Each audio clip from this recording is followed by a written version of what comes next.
cümə günüdür. İlahi, əllərimizi naümid qaytarma. Amin deyən dilləri lal öldürmə. Bağışlamamış bizi bu dünyadan aparma. Şəri olan hacətlərimizi rəva elə. Dünyada İmam Hüseyin ağanın ziyarətindən, qiyamətdə şəfaətindən bizi binəsib eləmə. Bu ayda bütün günahlarımıza qələmmə əfv çək.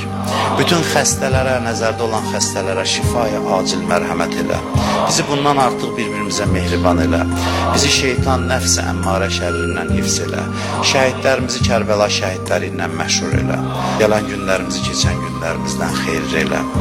Qəbrimizin əvvəl gecəsində əlimiz hər yandan üzlərində İmam Hüseyin əleyhissalam başımızın üstündə hazır elə. Hər kimin bu məclisdə nə hacəti var, nə dərdi var, qəlblərdən özün xəbərdarsan. Sən and verirəm İmam Hüseynə, Babul Həvaic Həzrət Əbəlfəs hörmətinə, bizim hamımızın dərdlərimizə dərman elə. Bizi bu cümə günündə öz evindən əlboş naümid yola salma. İmam Zaman ağanın zuhurunu tez elə.